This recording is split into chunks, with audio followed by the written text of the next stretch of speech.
बिस्मिल्लाहिर्रहमानिर्रहीम, अस्सलामुअलैकुम, good morning, खुशामदीद। 24/9 में मैं हूं आपकी मेज़बान सीमल हाशमी। अस्सलाम वालेकुम और मैं हूं अबूज़र मौज़्ज़म। आप सब गुड मॉर्निंग सीमल, गुड मॉर्निंग। और इसके साथ साथ तमाम क्रिकेट के फैंस के लिए एक अच्छी खबर कि इंज़मामुल हक जो कि लेजेंडरी पाकिस्तान के क्रिकेटर रहे हैं और भी बहुत से लोग उनके फ़ैन हैं, उनको सेहतयाबी अल्लाह ताला ने दी है। और जो कि गुज़िश्ता रात उनको हार्ट अटैक हुआ था, तो अल्हम्दुलिल्लाह वो रूबे सेहत हैं। बिल्कुल, उनको स्टंट डाला गया है, एंजियोप्लास्टी उनकी कामयाब रही है और ट्विटर पर ये टॉप ट्रेंड भी चल रहा है, जिसमें तमाम उनके फैंस, तमाम पाकिस्तानी उनको दुआएं दे रहे हैं। और इंज़मामुल हक अपने पूरे करियर में एज क्रिकेटर भी, एज कैप्टन भी बहुत ज़्यादा डिस्कस भी हुए, बहुत से उन्होंने अपने फैंस भी बनाए और एक अनोखा उनका स्टाइल है जिसकी वजह से वो आज भी अपने फैंस में बहुत ज़्यादा मकबूल हैं। ऑल्दो जब वो पीसीबी का हिस्सा बने और चीफ सेलेक्टर भी बने तो भी काफ़ी ज़्यादा दोबारा से एकदम उनकी फैन फॉलोइंग भी शुरू हो गई और फिर से उनके डिसीजंस को जो है वो डिस्कस किया जाने लगा। और कल रात से ही अब तक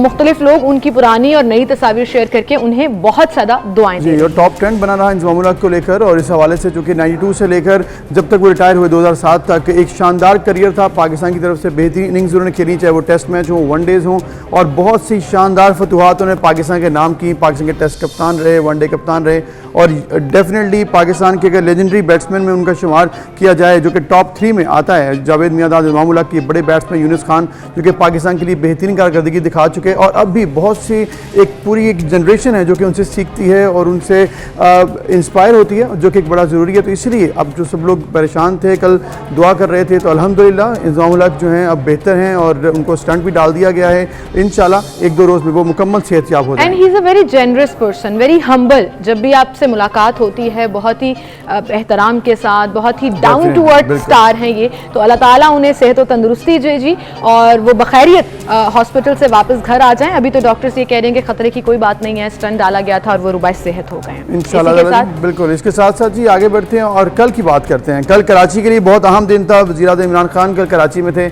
और इसके साथ साथ जब कल वज़ीर आला मुराद अली शाह भी उनके साथ मौजूद थे, ये भी एक अच्छी चीज़ थी। लेकिन एक अच्छी चीज़ नहीं हुई, वो तेज़ बारिश और उसके बाद की सूरत हाल। बिल्कुल, हमेशा की तरह कराची में तेज़ बारिश हुई और जो ज़ेरे-आब आए इलाके उनमें बेचारे शहरी जो है वो फंसे रहे। और आप मनाज़िर भी देख सकते हैं कि जब होता है कि कराची में बारिशें होती हैं उसके बाद सड़कें जो हैं वो तैलाब का मंजर पेश करना शुरू हो जाती हैं और लोगों के लिए बेचारे बड़ी परेशानी का बायस बनता है। हाँ, अलबत्ता पिछले साल के निस्बत, चूँकि ये कंपैरिजन हमेशा किया जाता है कि नालों की सफाई भी हुई, बहुत सी चीज़ें बेहतर भी रहीं, लेकिन इसके बावजूद जो पिछले साल वाला हाल था वो तो नहीं हुआ, लेकिन इसके बावजूद सड़कें ज़ेरे-आब रहीं। और ये मनाजर आप देख रहे हैं कल कराची के, जहाँ पर पानी भर गया, लोगों की गाड़ियाँ बंद हो गई, ट्रैफिक जैम के मनाजिर देखने में आए। और फिर जब बारिश होती है तो फिर आपको पता है एक तो ज्यादा पानी आता है, लेकिन दूसरा बिजली भी चली जाती है और फिर ये जो प्रॉब्लम्स शहरी फेस कर रहे होते हैं उसमें इजाफा हो जाता है। बिल्कुल, और इस प्रॉब्लम में जो शहरी फेस कर रहे, कल ऐसे लगा कि कल चूँकि हुक्मरान वज़ीर-ए-आज़म इमरान खान और वज़ीर आला मुराद अली शाह वहाँ पर मौजूद थे और फिर जो क्राउड बर्स्ट आया उसकी वजह से जो इंतजाम थे वो भी धरे के धरे रह गए और ख़ासी परेशानी का सामना आया। और वहाँ पर लीकेज भी रही जहाँ पर टेंट लगे हुए थे। इसके अलावा दीगर इंतजाम भी खासे परेशानी रही। ये भी काफ़ी परेशानी की बात है गवर्नमेंट के लिए कि क्या ऐसा होता है कि हर दफ़ा जब क्लेम किया जाता है कि अगली बारिश से पहले हम मामला बेहतर कर लेंगे, नालों की सफाई कर लेंगे, तो फिर क्यों नहीं किया जाता। ये बहुत बड़ा अलमिया है जो कि कराची, जो कि पाकिस्तान का सबसे बड़ा शहर, पाकिस्तान की इकॉनमी के अंदर बहुत बड़ा हिस्सा डालने वाला शहर, उसके लिए अगर गवर्नमेंट जो है वो कुछ कर नहीं पा रही हैं तो फिर परेशानी की बात। तीसरा बड़ा प्रॉब्लम लोगों को ये भी आया और हमने मुख्तलिफ वीडियोज़ में ये भी कंप्लेन करते हुए सुना कि सिक्योरिटी रीजंस की वजह से जब सड़कें बंद की गई थी तो बहुत सी एम्बुलेंसेज भी ट्रैफिक में फंसी रहीं, क्योंकि प्रोटोकॉल लगे हुए थे। प्राइम मिनिस्टर साहब वहां पर मौजूद थे। ये वही प्राइम मिनिस्टर हैं जो कहते थे कि मैं वीआईपी प्रोटोकॉल बिल्कुल नहीं लूंगा, लेकिन कल शहरी बेचारे दुहाई देते रहे, एम्बुलेंसेज फंसी रही, ट्रैफिक जैम रही और फिर बारिश के पानी की वजह से इसमें और ज्यादा भी इजाफा। बिल्कुल, और इसके साथ साथ आज के दिन की मुनासबत से जी आज दुनिया भर में रेबीज़ डे की अहमियत बताई जा रही है। रेबीज़ डे मनाया जा रहा है। उसकी वजह यह है कि दुनिया भर में जहाँ पर भी बौले कुत्ते, यानी कि अगर ऐसे जो आवारा कुत्ते हैं वो अगर किसी को काट लें तो उसकी वजह से जो बीमारी पैदा होती है वो रेबीज़ होती है। और उसकी अवेयरनेस इसलिए ज़रूरी है कि पाकिस्तान उन ममालिक में शामिल है जहाँ पर अभी भी इस बीमारी के लिए कुछ ज़्यादा किया नहीं जा रहा। बिल्कुल, हम अक्सर कंप्लेंट सुनते हैं मुख्तलिफ इलाकों से जहाँ पर वैक्सीन या उस तरह से मेडिसिन अवेलेबल नहीं है, इंजेक्शंस मौजूद नहीं है, लोगों को पता ही नहीं है कि इसके बाद इसको ट्रीट कैसे करना है। एज प्राइम डिजीज के तौर पर इसको ट्रीट नहीं किया जाता। ऑल्दो आवारा कुत्तों की एक बहुत बड़ी तादाद है जो हमें बाहर सड़कों पर मुख्तलिफ जगहों पर नजर आती है, जो शहरियों को अगर काट ले तो उसका फिर बड़े जो कई अमवात हो चुकी हैं, बहुत सीरियस इफेक्ट्स जो हैं वो सामने आते हैं। सो आज के दिन की मुनासबत से आई एम श्योर के डिफरेंट प्लेटफॉर्म्स के ऊपर इसके ऊपर न सिर्फ बात होगी बल्कि शहरियों को अवेयर भी किया जाएगा। बिल्कुल, इसके साथ साथ प्रोग्राम में आज हम बात करेंगे, आज चेहलम भी है, हज़रत इमाम हुसैन और शहदा करबला को उनको भी याद किया जाएगा। फिर दाता हजवेरी साहब का आज उर्स का तीसरा रोज़ और आखिरी रोज़ है, इस पर भी आज हमने बात करनी है। इसके साथ साथ दीगर उमूर जिनमें पॉलिटिक्स भी शामिल है और शहबाज शरीफ साहब के हवाले से बात करेंगे कि आज के प्रोग्राम में मुख्तलिफ चीज़ें हैं जो कि अक्सर हमारी पॉलिटिक्स में तो होती रहती हैं, वो भी डिस्कस होंगी। बिल्कुल, तो सबसे पहले आज के प्रोग्राम पर नजर डालते हैं। शहबाज की जीत, इमरान हुकूमत की हार।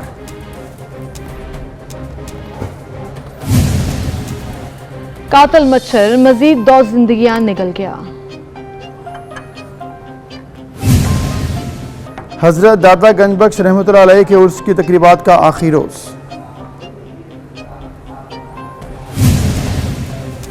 डॉलर बेकाबू, महंगाई की नई लहर आने को। तालीम न छोड़ना बेटी का जुर्म बन गया। और हजरत इमाम हुसैन अलैहिस्सलाम और शहदाए करबला का चहलम अकीदत और एहतराम के साथ मनाया जा रहा है। ये था आज का प्रोग्राम और बाकायदा आगाज करेंगे सबसे पहले सबसे बड़ी खबर जो कल डिस्कस होती रही। बरतानवी नेशनल क्राइम एजेंसी ने शहबाज शरीफ और उनके बेटे सलमान शहबाज को मनी लॉन्ड्रिंग के इल्जामात से बरीउज़्ज़िम्मा करार दे दिया है और उनके जो फ्रीज्ड अकाउंट थे वो भी गैर मुंजमद कर दिए हैं। और इसके साथ साथ जो हुकूमत पाकिस्तान की दरख्वास्त है जो तकरीबन 2 बरस की तहकीकात के बाद सामने आई, जिसमें साबिक वज़ीर आला पंजाब और उनके बेटे को बरीउज़्ज़िम्मा करार दे दिया गया तो है। कल से ये बात बहुत ज़ेर बहस है और शहबाज शरीफ साहब और नून लीग यही कह रही हैं कि हम विंडिकेट हो गए और हम सुरखरू हुए हैं, जबकि पीटीआई हुकूमत कह रही है कि ये तो मामला बरतानिया में था, इसका पाकिस्तान में जो जारी तहकीकात है उससे कोई ताल्लुक नहीं। इस पर हम बात करेंगे कि इसके इम्पैक्ट्स पॉलिटिक्स में क्या हो सकते हैं, क्योंकि कानूनी नुक्ता नज़र अलग लेकिन इम्पैक्ट पॉलिटिकल इसका क्या होगा। सईद हमाद गजनवी साहब सीनियर समाज से मौजूद हैं, उनसे हम जानने की कोशिश करते हैं। हमाद साहब, बहुत शुक्रिया, आपने वक्त दिया। ये जो कल से बरतानवी नेशनल क्राइम एजेंसी की तहकीकात के हवाले से तमाम सिचुएशन बनी है, शहबाज शरीफ साहब और नून लीग तो ऑब्वियसली ये कह रही है, जैसे आपने सुना भी है कि हम विंडिकेट हो गए और हम बरीउज़्ज़िम्मा सुरखरू हो गए। इसके क्या इम्पैक्ट हो सकते हैं जो पाकिस्तान में जारी पीटीआई और नैब के हवाले से जो तहकीकात शुरू हुई हैं? मेरा ख्याल है ये जो अगर खुशियां मना रहे हैं पीएमएलएन वाले तो वो हक बजाने को नजर आते हैं। एक बड़ी इखलाकी फतह है, एक ऐसी एजेंसी, एक ऐसा इदारा जिसका कि जो हमारी बायसेस हैं हमारी पॉलिटिक्स की उनसे कोई ताल्लुक नहीं है। और जब हमारे इंटरनली को फैसले आते हैं, कोई इदारा कर देता है तो हम कहते हैं भाई ये तो मिले हुए हैं, ये तो हम ऐसी बातें सुनते रहते हैं। तो आप नेशनल क्राइम एजेंसी जो इंग्लैंड की है उसके बारे में तो आपने ये बात नहीं सुनी होगी कि उनका कि नवाज शरीफ ने उन्हें पैसे खिला दिए लिहाजा उनके हक में फैसला दे दिया गया, एक मजाक बात होगी। तो एक इंटरनेशनल इदारा और एनसीए जो है वो उसमें कोई लोग पुलिस से या इधर से पकड़ के नहीं डाले जाते, वो बहुत मौक़िर इदारा है यूरोप का जो इकोनॉमिक क्राइम को या फाइनेंशियल क्राइम को और वो कुछ और ट्रैफिकिंग वगैरह के मसाइल होते हैं उनको वो देखते हैं, बल्कि कुछ भी देख लेते हैं। तो क्राइम उनकी एजेंसी है। उसने क्या कहा है, उसने कहा है कि हमने पिछले 20 साल की ट्रांजैक्शंस जो हैं इनकी देखी हैं इस खानदान की और हमें इसमें कोई काबिले एतराज बात नजर नहीं आई। तो इससे नुक्ता जो सामने आया उसके जवाब में जो शराद अकबर साहब ने बात कही ना कि हमने तो उन्हें मूव ही नहीं किया था, ये हमारी रिक्वेस्ट ही नहीं थी, ये एसेट रिकवरी यूनिट वालों की रिक्वेस्ट नहीं थी, नैब की रिक्वेस्ट नहीं थी। मेरा ख्याल है it is beside the mark. ये तो बात नहीं है कि रिक्वेस्ट किसकी थी, अब देखना तो ये चाहिए कि उन्होंने फैसला क्या दिया। उन्होंने कहा कि इसमें मनी लॉन्ड्रिंग का कोई सबूत नहीं मिला है और इसमें हमें कोई बैड मनी जो होती है उसकी बू नहीं आई है। तो इससे ये ठीक है, वो कहते हैं भाई हम तो कह ही रहे थे, हम तो कब से तड़प रहे हैं, बल्कि हम ही नहीं कह रहे हैं, पाकिस्तान की अदालतें जितनी सीनियर अदालतें हैं वो सारी बता चुकी हैं कि नैब को किन मकासद के लिए इस्तेमाल किया जाता है। यानी آپ بہت فیصلے ہیں اس پر، لیکن مقبول باقر صاحب کا جو فیصلہ ہے نا خواجہ سعد رضوی کی بیل کے سلسلے میں جو انہوں نے لکھا ہے وہ بڑا تفصیلی فیصلہ ہے. اس میں انہوں نے ایک مکمل چارج شیٹ کیا ہوا ہے نیب کو اور یہ جو متعلقہ ادارے کہ یہ سیاست دانوں کے بازو مروڑنے کے لیے اسے استعمال کیا جاتا ہے، اور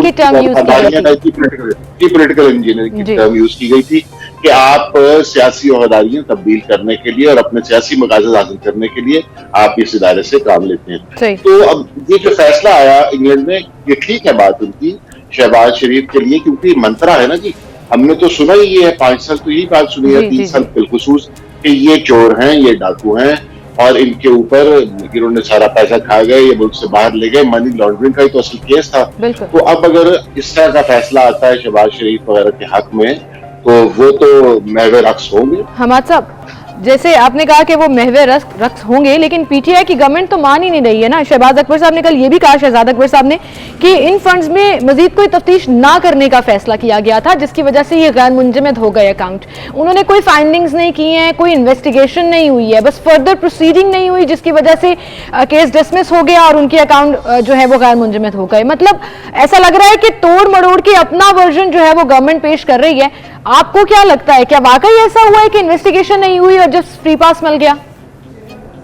یہ تو بالکل الٹ بات ہے. انہوں نے کہا ہے کہ ہم فردر پروب نہیں کرنا چاہتے جی. تو یہ تو اس کا معنی یہی ہوتا ہے نا کہ ہم نے جتنی تحقیق کی اس سے ہم مطمئن ہو گئے ہیں اور ہمیں کوئی ثبوت نہیں ملا ہے. یہ تو شہزاد اکبر بڑے دلچسپ آدمی ہے.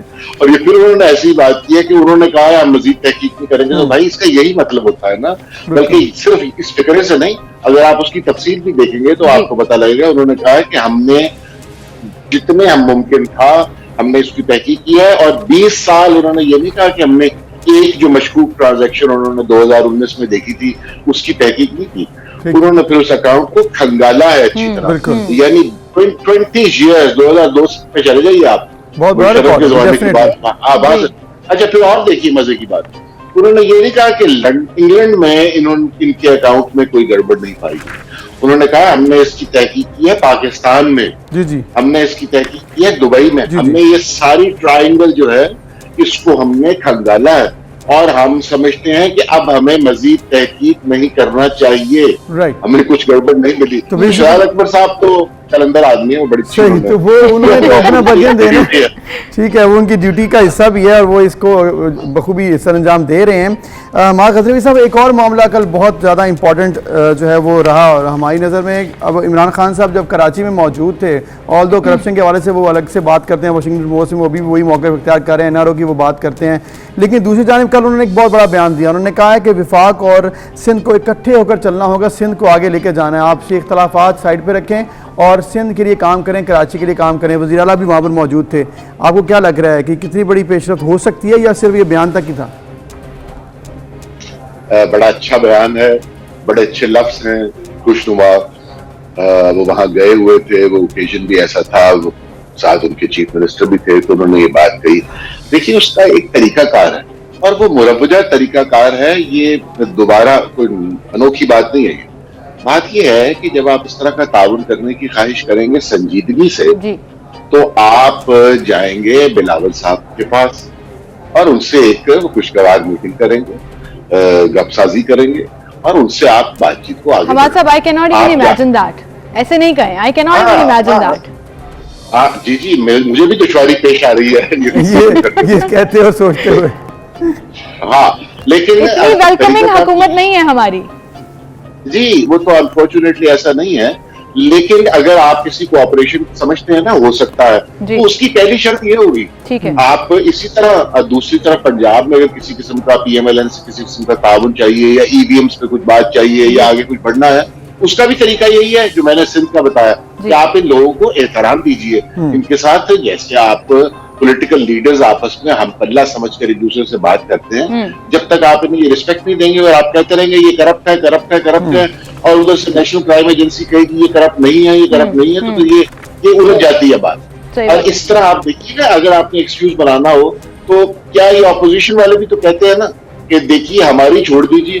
جب انٹرنیشنل ادارے کی بات آتی ہے، جب ٹرانسپیرنسی انٹرنیشنل کی بات آتی ہے تو وہ کہتا ہے کہ پاکستان میں کرپشن بڑی ہے. یہ 3 درجے پاکستان اور نیچے گرا ہے. تو اس بنیاد پر آپ یہ تو نہیں کہہ سکتے کیونکہ یہ کرپٹ گورنمنٹ کا سربراہ ہے اس لیے ہم اس سے بات نہیں کریں گے. یہ ایکسکیوزز جو ہے نا یہ درست نہیں. جیسے شہباز شریف کے ضمن میں کہتے ہیں کہ ہم ان سے مشورہ کیوں کریں نیب کا چیئرمین لگانے پر, کیونکہ ان کے خلاف تو کیس ہے. تو یہ ایک بہت ہی دلیل ہے میرا خیال ہے. اس سے اور اس سے ہمارے صاحب اس سے گورنمنٹ کی کریڈیبلٹی کے اوپر بھی سوال کھڑا ہوتا ہے. اگر ایک طرف برطانیہ کی ایجنسی ہے, دوسری طرف گورنمنٹ کا ورژن ہے, تو ڈیفینیٹلی وہ فائنڈنگز اور تحقیقات کو زیادہ امپورٹنس ملے گی. ایسے ہی یہاں پر جب آپ کریڈیبلٹی کا ذکر کرتے ہیں تو ایک لڑائی جو ہے وہ چل رہی ہے کریڈٹ لینے کی. کل کے سی آر کا باقاعدہ اس طرح سے سنگ بنیاد بھی رکھ دیا گیا, دوبارہ سے کہا کہ ہم اس کو ٹیک اپ کریں گے, کراچی کے ٹرانسپورٹ کے مسائل حل کریں گے. کریڈٹ وار ایک شروع ہو گئی ہے کہ یہ کس کے دور میں ہم نے سوچا تھا, یہ منصوبہ اصل میں ہے کس کا؟ کیا نون لیگ کا ہے؟ بہت سے لوگ کہہ رہے ہیں خواجہ سعد رفیق نے اس کا پورا ایک پلان تیار کر لیا تھا اور انہوں نے انیشیٹ کرنا تھا. پاکستان تحریک انصاف کہہ رہی ہے جی صرف ہم نے سوچا ہے اور ہم اس کو بنانے جا رہے ہیں. آپ کو کیا لگتا ہے؟ نہیں, مجھے لگنے کی بات نہیں ہے, میں اس کی کچھ تفصیلات سے آگاہ ہوں.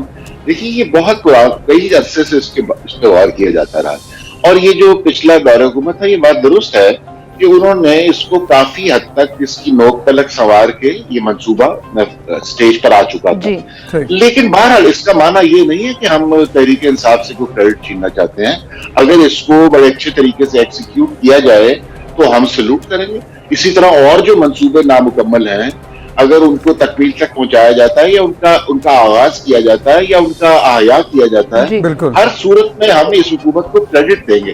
لہٰذا یہ سمجھنا کہ یہ کسی اور کا منصوبہ ہے اور اس کو چھوڑ دیا جائے, جیسے کہ بے شمار منصوبے چھوڑ دیے گئے ہیں.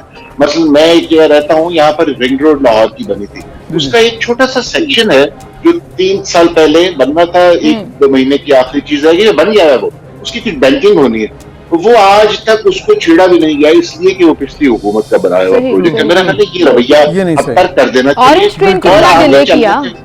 جی اورنج ٹرین تو ڈیلے جو ہوا سو ہوا. اب بھی اس کی طرف آپ کو میں ایک صرف فکرہ کہ جب اورنج لائن ٹرین کا افتتاح ہو رہا تھا اور اس میں منسٹر کچھ بیٹھے ہوئے جا رہے تھے تو اس قدر اپولوجیٹک رویہ تھا کہ یہ خدا جانے کیا چیز ہے, بن تو گئی ہے, کیا کریں, چلانے کا دل نہیں کر رہا تھا. بہت سی اس کی باتیں کی گئی, اربوں روپے دینے پڑے, ہمارا پیسہ اس پہ لگا ہوا ہے, ہمارا پیسہ لگا ہوا ہے. اب ایک چیز بنی گئی ہے, عوام کا پیسہ ہے, وہ تو اس کو ایک خوش دلی سے چلانے کی کوشش تو کرنا چاہیے. ایگزیکٹلی, اس میں کوئی شک نہیں ہے. صحیح کہہ رہے ہیں غزنوی صاحب. اب یہ نیو کے سی آر کی بات انہوں نے کل کر دی کہ جو نیو کے سی آر ہے یہ فیز ہم شروع کر رہے ہیں. چلیں وہ تو فیز شروع ہو گیا. اب کراچی کے کیونکہ دورے میں صرف کے سی آر امپورٹنس نہیں تھی رکھتا, کل اور بھی بہت سی ایشوز تھے جو کہ کراچی کی اکانومی کو لے کر آگے بڑھ سکتے ہیں. بنڈل آئیلینڈ کے حوالے سے بات کی گئی کہ بنڈل آئیلینڈ پہ سندھ حکومت کو چاہیے کہ وہ مان لے اور اس کے فائدہ سندھی لوگوں کو بھی ہوگا. پھر انہوں نے کل صاف پانی کے K4 کے منصوبے پر بھی کہہ دیا کہ وہ بھی ہم بنا لیں گے انشاءاللہ. اب آپ کو لگ رہا ہے کہ اب وقت واقعی کم ہے اور وفاق جو ہے وہ سندھ کے ساتھ مل کر اگر یہ 2-3 منصوبے مکمل کر لیتا ہے کوارڈینیشن سے تو پاکستان کی اکانومی سیاست آگے بڑھ سکتی ہے, بڑا فائدہ ہوگا کراچی اور پاکستان کو. بڑی اچھی خواہش ہے آپ کی, بڑا خوشنما خواب ہے یہ, لیکن دیکھیے میں نے اس کی کچھ آپ کو شرائط بتائی ہیں. پری ریکوزٹس ہوتے ہیں نا ہر چیز کے. یہ پھر آپ نے جیسے کہا بالکل درست بات ہے کہ سیاسی حکومتیں تو چیزوں کو اس نظر سے دیکھتی ہیں کہ ان کا ہمیں کیا فائدہ ہونے جا رہا ہے. اب جیسے کہ الیکشن کی ایک طرح سے تیاری بھی آپ دیکھ رہے ہیں کہ ہلکی سی شروع ہو گئی ہے, تو اب ڈیلیوری کا ٹائم ہے. جو منصوبے شروع کر رکھے تھے تحریک انصاف نے, پی ٹی آئی کی حکومت نے, اب ان کے میچور ہونے کا وقت آ رہا ہے. لیکن اگر کوئی منصوبہ ہی پیچھے نہیں ہے اور اب ہم اس کو آغاز کرنا چاہتے ہیں تو بہت دشواری پیش آئے گی ان کی تکمیل میں. لہٰذا جو بھی منصوبہ جس سٹیج پر بھی ہے, چاہے ابھی شروع کرنا چاہتے ہیں, لیکن آپ نے جو سوال کیا نا کہ کیا یہ ممکن ہو سکے گا, میرا خیال ہے اس میں کوئی دشواریاں ہیں. آپ پہلے یہ طے کریں گے کہ یہ, کیونکہ پی ٹی آئی بھی وہاں پر ایک پلیئر ہے کراچی میں کی پالیٹکس میں, اسے ایک پلیئر وہ بن چکی ہے یا بنایا گیا جو بھی ہوا, لیکن اب وہ ایک حقیقت ہے. تو وہ اپنے جو گینز کرنا چاہتے ہیں کراچی کے لیے کچھ اس طرح کے منصوبے, ایک تو کم از کم کچھ تو وہ دکھانے کے لیے وہ کرنا چاہتے ہیں. تو پیپلز پارٹی سے اگر اس کا براہ راست اس سلسلے میں آپ سمجھیے کہ ایک محاربہ ہے, ان کی مخالفت ہے, انہوں نے ایک دوسرے کے خلاف الیکشن لڑنے ہیں وہاں پر, تو اس طرح کوئی کریڈٹ بیچ میں سے یوں نکال کر لے جائے یہ ممکن نہیں ہے. ہاں, اگر آپ اس کے ساتھ مل کر اور یہ تاثر قائم کریں کہ یہ دونوں حکومتیں مل کر یہ کام انجام دے رہی ہیں تو پھر شاید کوئی ایسی کرن پیدا ہو. لیکن حماد صاحب, وفاق ورسز सिंध तो हम देख रहे हैं बहुत अरसे से, और वफाक जिस तरह से सिंध को कॉर्नर किए हुए है बहुत से मसाइल में, बहुत से इश्यूज में, कि उनकी सुनवाई भी नहीं करता, हल करना तो बहुत दूर की बात है। 3 साल में आपने सिर्फ 2 दफा वज़ीर आला से मुलाकात करके कह दिया कि हमें आपकी मदद दरकार है। तो ये ऊपरी बयानात से तो चीजें हल नहीं होती हैं, कहीं ना कहीं कोऑर्डिनेशन, कहीं ना कहीं मिलकर तो बैठना होगा। क्या आपको लगता है कि पाकिस्तान तहरीक इंसाफ की हुकूमत ये समझती है कि उससे एज गवर्नमेंट थोड़ा सा जिसे कहते हैं ना ज्यादा हॉस्पिटल होना पड़ेगा अपने प्रोजेक्ट्स को आगे लेकर चलने के लिए? वज़ीर आला सिंध को वो इंपॉर्टेंस देनी होगी जो किसी एक बड़े सूबे के वज़ीर आला को मिलनी चाहिए? आपने बिल्कुल सही कहा, ये सिर्फ एक सूबे के वजीर आला को उनके मकाम के मुताबिक, उनकी हैसियत के मुताबिक एहतराम देने का मसला नहीं, ये उसकी एक ज़िम्नी शक्ल है। असल बात तो ये है कि आपने देखिए हुकूमत का रवैया तमाम अपोजिशन की तरफ ये रहा है कि ये सब चोर हैं, ये डाकू हैं, लुटेरे हैं, किसी को एनआरओ नहीं दूंगा। आपने यही सुना ना 3 साल। अच्छा, अब इस सारी सूरत की सियासत तो हो गई, चले जो भी करते रहे। अब इस तरह के फैसले अब आना शुरू हो गए। ये जो आज शहबाज शरीफ साहब के हक में फैसला आया जी। कल आपने जिसका जिक्र कर रहे थे ना आप अपने इब्तिदाइये में, कि वॉशिंगटन पोस्ट में इमरान खान साहब ने लिखा कि जरदारी साहब पाकिस्तान के करप्ट तरीन आदमी, ये लिख देते हैं, वो कुछ भी लिखते हैं। बिल्कुल। अच्छा, अब ये एक तरफ आप ये लिखेंगे, दूसरी तरफ आप सिंध हुकूमत का कोऑपरेशन चाहते हैं। एग्जैक्टली, गैर संजीदा बात है ना। Exactly. ये एक सियासी कंजम्पशन के लिए वो कुछ बयान दे दें तो दे दें, लेकिन जब तक आप इन तमाम पॉलिटिकल एलीट जो आपके राइवल्स हैं, जिन्हें आप समझते हैं, जिनके खिलाफ आपने इलेक्शन लड़ा था या जिनके खिलाफ आप इलेक्शन लड़ने जा रहे हैं, उनको एक मिनिमम जब तक आप एहतराम नहीं देंगे ना, तो ये मामला आगे बढ़ने वाला नहीं है। ये तो बल्कि इसमें तो इंतहाई आपको मालूम है कि एक दुश्मनी का एक लेवल आया हुआ है और एक दूसरे की शक्ल देखने से बेजारी, तो उसमें कोऑपरेशन कहाँ से आ गया? मेरा ख्याल है ये हमारी ख्वाहिशें हैं और हमारे ख्वाब हैं, और आप जैसे और मुझ जैसे, हम जैसे बड़े बालिग़ नज़र लोग ये सोच सकते हैं, वज़ीर आज़म साहब ये नहीं सोचते, खुदा जाने। और इस पर अफसोस हो सकता है, और वर्किंग रिलेशनशिप बनाना, कोऑर्डिनेशन करना मुल्क के लिए तो ज़रूरी है। एनीवेज, बहुत शुक्रिया सैयद हमाद गज़नवी साहब, आप हमारे साथ मौजूद थे। बड़ी ज़बरदस्त गुफ्तगू हुई आपके साथ कि पाकिस्तान की तरक्की अगर करनी है, पाकिस्तान के अवाम को आगे लेकर जाना है, तो फिर सिर्फ बयानात नहीं, कोऑर्डिनेशन को अमली जामा पहनाना होगा, इंप्लीमेंटेशन करनी होगी और वर्किंग रिलेशनशिप को आगे बढ़ाना होगा। आपके जो भी इख्तलाफात हैं वो साइड पर रखकर मुचेंगे तो ये मसाइल हल हो सकते हैं। वज़ीर आज़म से सिर्फ इतनी सी रिक्वेस्ट थी कि जहाँ आपने ये कहा कि आपकी कोऑपरेशन चाहिए, वहीं सिंध के कुछ मसाइल जो बार बार टेबल पर लाए जा रहे हैं, उन पर सिर्फ एक दफा सुनवाई कर लें तो बहुत बेहतर है। वो चाहे मर्दमशुमारी का मसला है, वो पानी का मसला है, वो किसी भी किस्म का स्कैंडल है, अगर बैठकर बात होगी तो इश्यूज हल हो सकते हैं। बहरहाल जी, हमें एक छोटी सी ब्रेक की तरफ जाना है, दोबारा हाजिर होंगे, हमारे साथ रहिए।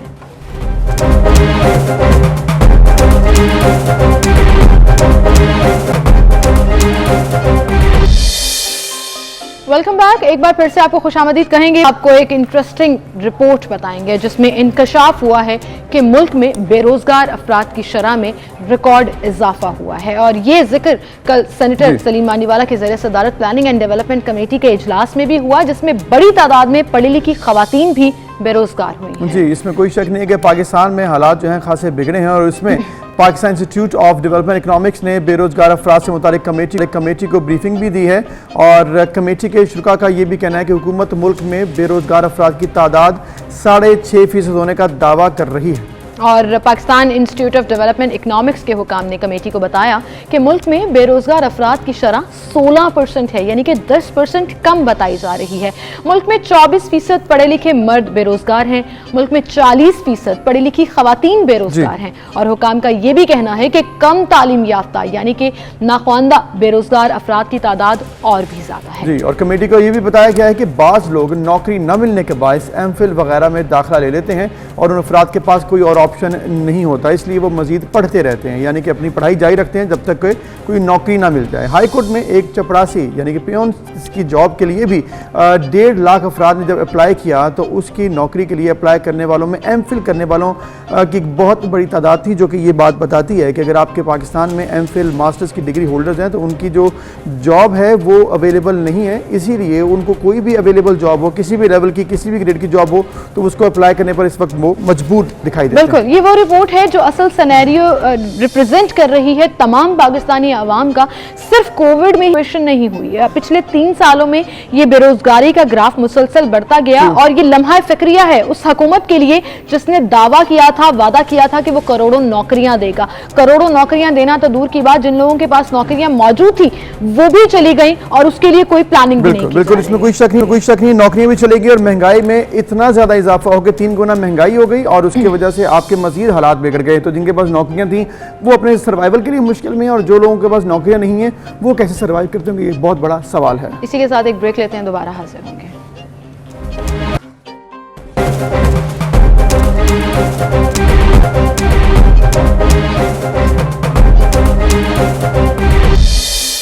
तो वेलकम बैक व्यूअर्स, अब हम बात करेंगे एक ऐसे इशू के ऊपर जो कि गवर्नमेंट कहती है घबराना नहीं, लेकिन हर शहरी पाकिस्तान घबरा रहा है। उसकी वजह यह है कि मुल्क की तारीख की बुलंद तरीन सतह पर है इस वक्त डॉलर, और इसके साथ साथ पेट्रोल मुल्क की तारीख की बुलंद तरीन सतह पर फरोख्त हो रहा है। लेकिन गवर्नमेंट कहती है कि अभी भी मामलात हम कंट्रोल में कर लेंगे, अभी भी आपके ऊपर वो बोझ नहीं डाला गया जो कि एक्सपेक्टेड था। तो मतलब अभी आपने घबराना नहीं है। ये लिस्ट जो है वो बहुत लंबी है अबूजर, जैसे आपने कहा ना कि बुलंद तरीन सतह पर वो पेट्रोल की प्राइस हो, वो महंगाई का ग्राफ हो, वो बेरोजगारी का ग्राफ हो, वो सब ऊपर जा रहा है और डॉलर तो वो जैसे कहते हैं ना पकड़ा नहीं जा रहा। 169 प्लस पे हो गया जो कि ओपन मार्केट में आपको 171 तक मिल रहा है। उसके महंगाई के ऊपर क्या ट्रिकल डाउन इफेक्ट आते हैं मजीद, इस पर हम बात करेंगे। और चूंकि सोना भी महंगा हो रहा है और ये तमाम चीजें जो है वो इफेक्ट डालती हैं एक आम आदमी पर, लेकिन कैसे, इस पर हम बात करेंगे। डॉक्टर एहसन महमूद हमारे साथ मौजूद हैं, इकोनॉमिस्ट हैं। अस्सलाम वालेकुम डॉक्टर साहब। वालेकुम सलाम जी, बिस्मिल्लाह। डॉक्टर साहब, डॉलर से शुरू करते हैं। बुलंद तरीन सतह पर है डॉलर और इससे नुकसान ये होता है कि Aahista Aahista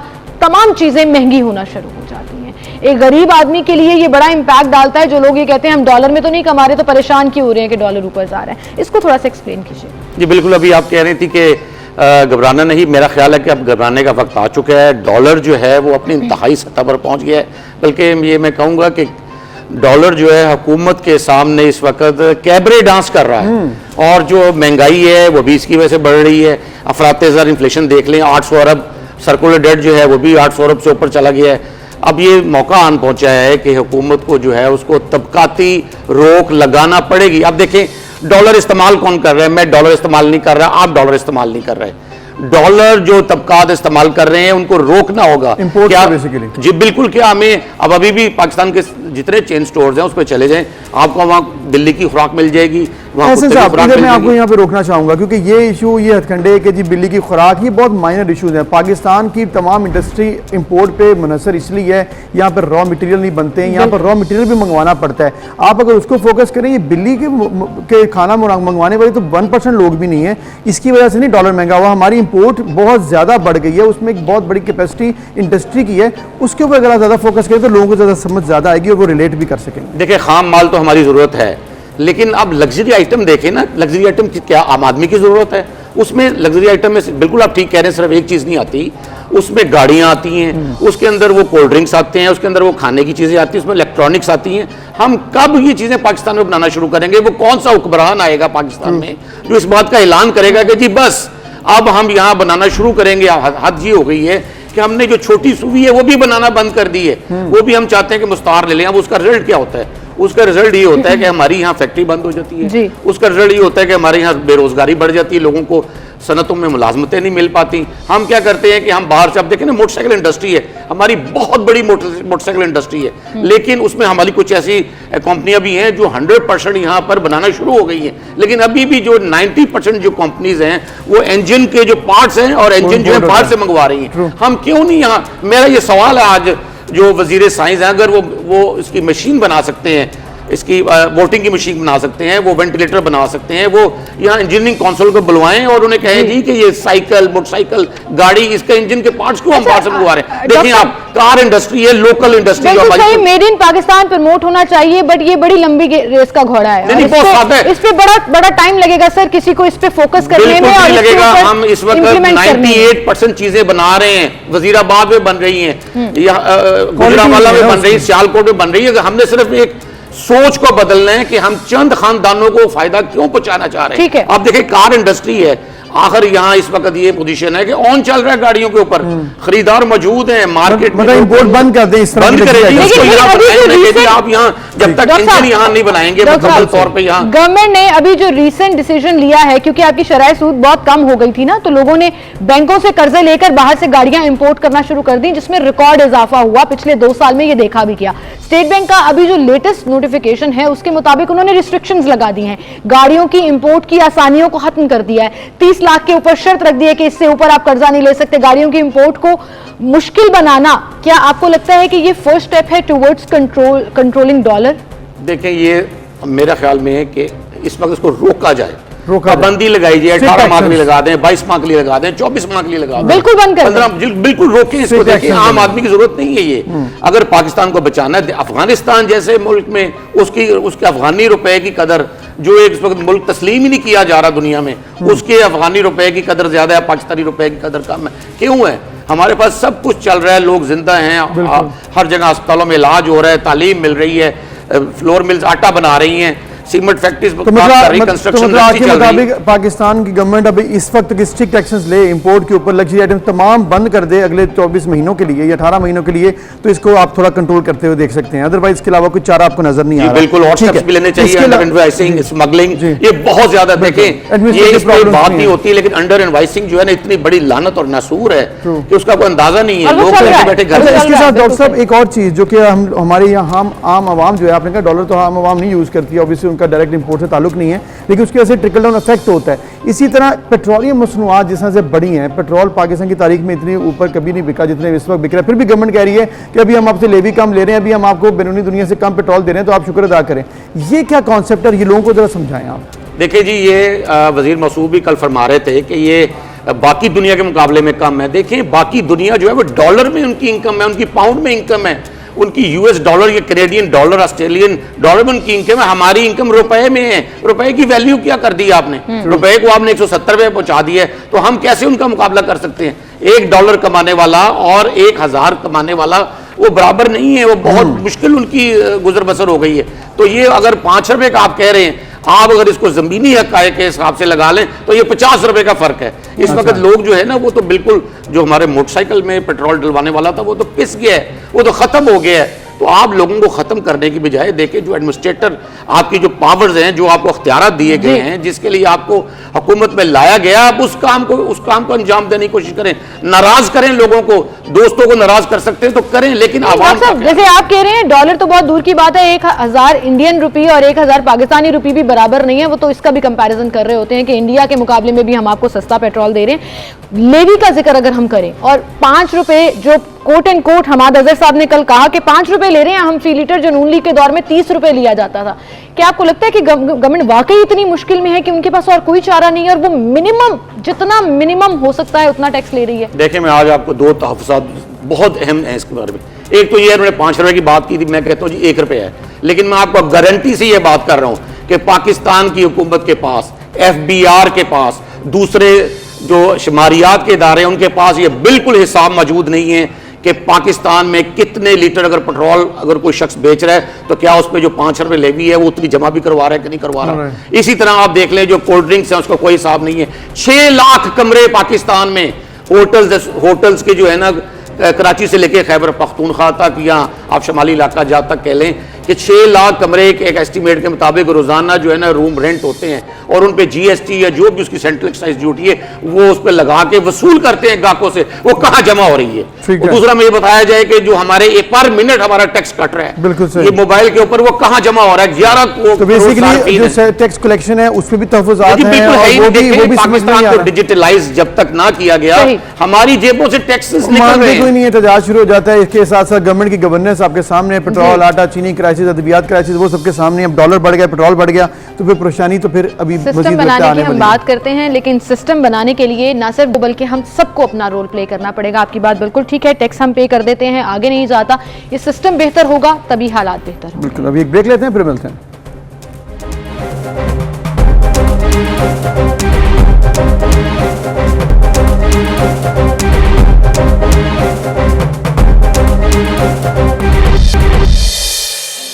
welcome back views. अब हम बात करेंगे ऐसे इशू के ऊपर जो कि बहुत ज़्यादा संगीन होता जा रहा है, और वो है पाकिस्तान में क्राइम की बढ़ती सूरत-ए-हाल। जो रेप केसेस के हवाले से हम अक्सर अपने प्रोग्राम्स में जिक्र करते हैं कि बहुत ज़्यादा नंबर्स में इजाफा हुआ है, और गवर्नमेंट तो ये क्लेम करती है कि हमने सख्त कानून बनाए हैं, लेकिन सख्त कानून बनाना काफ़ी नहीं होता, सजाएँ दिलवाना ज़रूरी है। उस पर अभी हमें कुछ तेज़ी नज़र नहीं आ रही है। बिल्कुल कोई तेज़ी नज़र नहीं आ रही है जी। और जैसे ही हम जिक्र करते हैं क्राइम जो कि ख़वातीन रिलेटेड है, उसमें भी किसी तौर कमी नहीं आ रही है, और जुल्म और ज़्यादती की दास्तानें आपको हर तरफ से सुनाई दे रही हैं। साहिवाल में कल जो एक अंदोनाक वाकया पेश आया, जो जब ये रिपोर्ट हुआ, ये वाकया तो कई महीनों से चल रहा था, लेकिन जब ये रिपोर्ट हुआ तो आप यकीन जानिए कि आंखें नम हो गईं कि इस कदर बुरा हाल है यहाँ पर। एक लड़की का जो सिर्फ जिंदा रहना चाह रही है। साहिवाल के थाना फरीद टाउन की हदूद में ये पर्चा दर्ज हुआ, जहाँ पर मालिक मकान ने कम उम्री का फायदा उठाते हुए लड़की से ज्यादती की।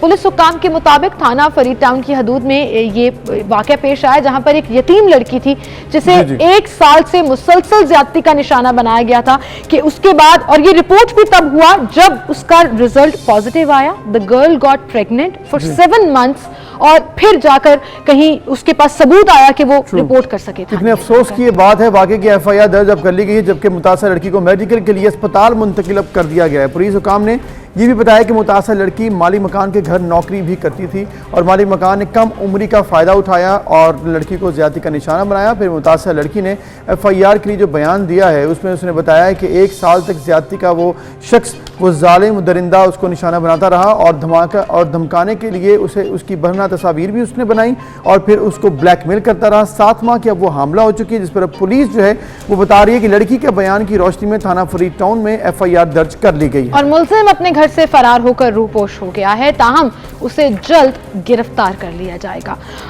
इसी के साथ जब हम खवातीन से रिलेटेड क्राइम का जिक्र करते हैं, और ऐसे में जब आपके अपने रिश्तेदार और फिर आपका अपना ऐसा एक रिश्ता इन्वॉल्व हो जो आपके लिए किसी शफकत, साए और मोहब्बत से कम नहीं होता। बाप का रिश्ता इतना स्ट्रांग होता है एक बेटी के लिए कि आप स्काई इज द लिमिट। अगर आपके वालिद आपको सपोर्ट कर रहे हैं, वो चाहे एजुकेशन के अंदर है, वो जॉब करने के हवाले से हैं, वो आपकी शादी होने के बाद आपकी बैक सपोर्ट के लिए हैं, लेकिन बहुत से ऐसे इंसिडेंट्स होते हैं जिसमें ये तमाम तासुर गलत हो जाता है, और ऐसा ही हुआ मुल्तान की तहसील शुजाबाद। जी, शुजाबाद में हुआ ये कि मुबैना तौर पर तालीम न छोड़ने पर लड़की के बाल काटे मुलव्विस लड़की के दादा को भी गिरफ्तार कर लिया गया है। उसके बाप के हवाले से भी यही कहा जा रहा है कि वालिदैन, जिसमें बाप और फिर दादा शामिल थे, उन्होंने ऐसा किया। और पुलिस के मुताबिक नामजद दीगर 5 अफराद भी गिरफ्तार करने के लिए इस वक्त छापे मारे जा रहे हैं। और शुजाबाद में ये कल वाक़या पेश आया था, जब तालीम छोड़ने पर, जब लड़की ने तालीम नहीं छोड़ी और वालिद कहता था उसको छोड़ दो तालीम को, तो वालिद ने 14 साल की बेटी के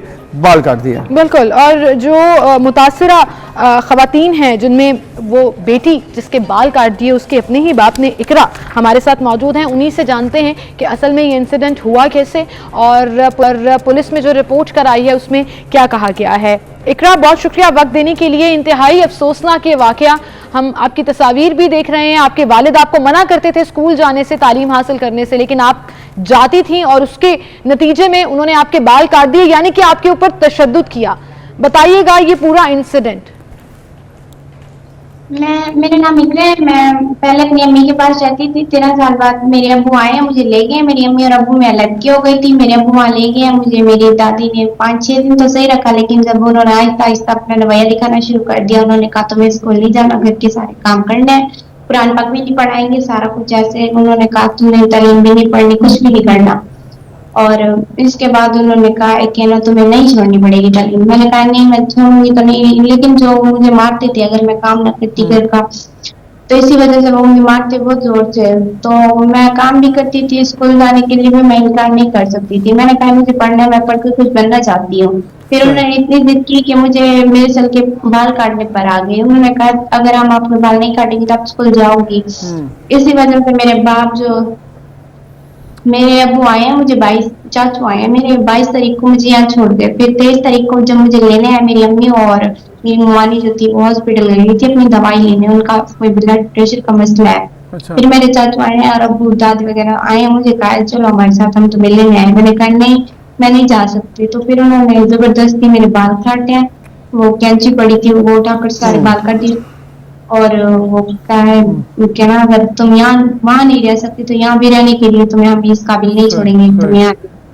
بہت افسوس کی بات ہے اور بڑا دکھی یہ داستان ہے ذکر جو آپ نے بتائی, اور یہ کوئی اور شخص نہیں تھا, آپ کے والد تھے جنہوں نے ایسا کیا, اور سگے رشتہ دار, اس کے آپ کے سگے رشتہ دار, آپ کے چچا ہیں, دادا ہیں, یعنی کہ سب سے قریبی تو والد ہوتا ہے نا, رشتہ داروں کو تو چھوڑ دیں آپ اپنے باپ کی اگر ہم صرف بات کریں وہی کافی ہے کہ جو کہ اس دردناک واقعے کے حوالے سے سب سے زیادہ ملوث پایا جاتا ہے. تو اقرا یہ بتائیے گا, آپ کی والدہ آپ نے بتایا نہیں تھیں اور یہ افسوسناک واقعہ پیش آیا, اوبویسلی رنجش ہوگی والدین کے درمیان, لیکن آپ اس کی بھین چڑھی ہیں, آپ کو اس کا سامنا کرنا پڑا ہے, آپ نے کیا کہا تھا والد کو کہ ایسا مت کریں, وہ کس طرح یہ کر پائے کہ کینچی سے پکڑ کر آپ کے بال کاٹ دیے اور صرف تعلیم سے روکنے کے لیے؟ نہیں, میں انہیں روکتی رہی ہوں. میرے والد جو ہے نا وہ میری دادی کی سپورٹ کرتا ہے بہت. میری دادی جو کہتی ہے وہ بالکل وہی مانتے ہیں. اگر وہ کہے نا کہ مجھے دنیا کے کسی کونے میں بھی لے جاؤ, وہ وہاں لے جا سکتے ہیں.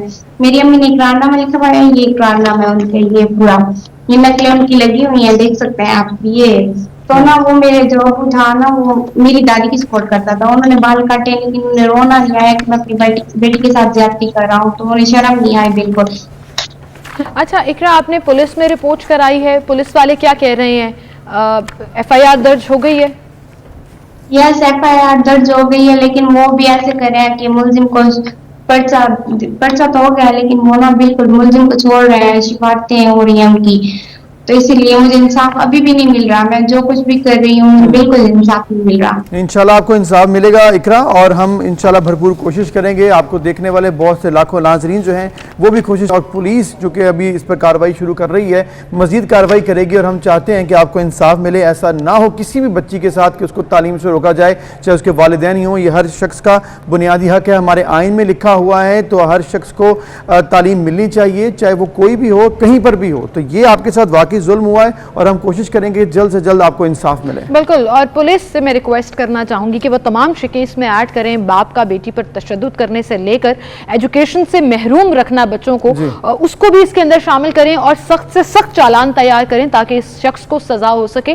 اور آپ دیکھیں کہ کیسے خون سفید ہو جاتے ہیں, مطلب یہ ہماری سوسائٹی کا ایک المیہ بنتا جا رہا ہے. بہرحال جی, اسی کے ساتھ ہم آگے بڑھیں گے اور اپنی اگلی سٹوری کی طرف چلیں گے. اور اگلی سٹوری میں اکثر جب ہم خاندانوں کی بات کرتے ہیں اور رشتہ داروں کی بات کرتے ہیں تو پالیٹکس کے اندر اس کو بہت زیادہ گھسیٹا جاتا ہے, بڑی پارٹیز کے اندر اس کو بڑا ڈسکس کیا جاتا ہے. خاص طور پر مسلم لیگ نواز کا ہم ذکر کریں تو کبھی شین لیگ کا ذکر کیا جاتا ہے, نون لیگ میں حمزہ لیگ بھی آ جاتی ہے, مریم لیگ بھی آ جاتی ہے, لیکن کہیں نہ کہیں مختلف پلیٹ فارمز پر یہ سب کلیئر کرتے ہوئے نظر آتے ہیں. جیسے کل مریم نواز صاحبہ نے کہا کہ حمزہ شہباز بہت اچھے انسان ہیں, ہماری سوچ اور طریقے کار الگ ہو سکتے ہیں, لیکن ہم اس پر متفق ہیں کہ مسلم لیگ نون کو لیڈ کر رہے ہیں ان کے سربراہ میاں محمد نواز شریف ہیں. تو اس پر ہم بات کریں گے. ہمارے ساتھ موجود ہیں سینئر اینالسٹ انجم رشید صاحب. السلام علیکم انجم صاحب, بہت شکریہ آپ نے وقت دیا.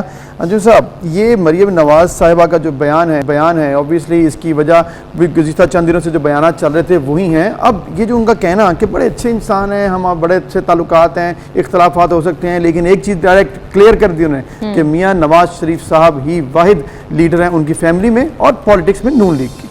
ہاں, یہ افضل انہوں نے مریم نے بہت واضح طور پر پوری قوم کے سامنے یہ تسلیم کر لیا ہے کہ مسلم لیگ نون کے اندر دو بیانیے موجود ہیں.